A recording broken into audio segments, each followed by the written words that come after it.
Welcome to the Orozco's Kitchen. We're going to be cooking on the Pit Boss Pro Series 850 today, guys. If you guys don't have a pellet smoker, I strongly recommend you pick one up.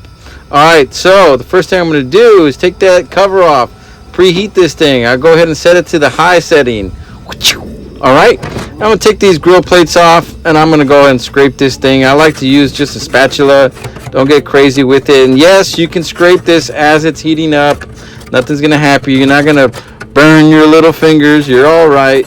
So I like to use gloves and just scrape everything. And then as you see, this thing starts to smoke and I'm putting my hand inside this grill and pushing all the crud into this little bucket. There's a little bucket on the side of this Pro Series Pit Boss where it catches it, the catch can pretty much. So here you go. I'm gonna go ahead and start peeling these elotes, these corns, and it's better that you peel them, by the way. And I put some cebollitas, you know, and these things, you just throw them in the middle for a minute, and I let them cook first, and then that's when I start getting my meat. So I marinated this meat. It's Carne Asada beef steak.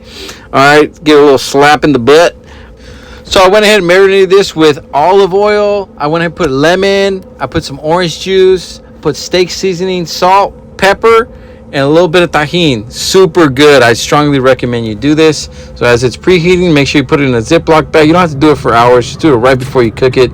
Let it marinate for about 30 minutes while this thing's heating up and your cebollas are cooking. So right here, I'm going to go ahead and put this beef steak inside my grill. I'm going to just spread it out. And I do it with the flame open.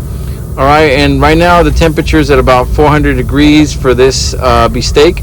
All right, and beef steak, you guys, for the ones that don't speak Spanish, it's just flat meat, nothing crazy. All right, so I'm just making some food for my family, and yeah, so you want to do it for about 6-7 minutes on each side, and then you flip it. All right, so here you go. I'm gonna go ahead and start flipping these guys, and you don't want to overcook these things because then they start to get dry. So I definitely don't recommend doing that.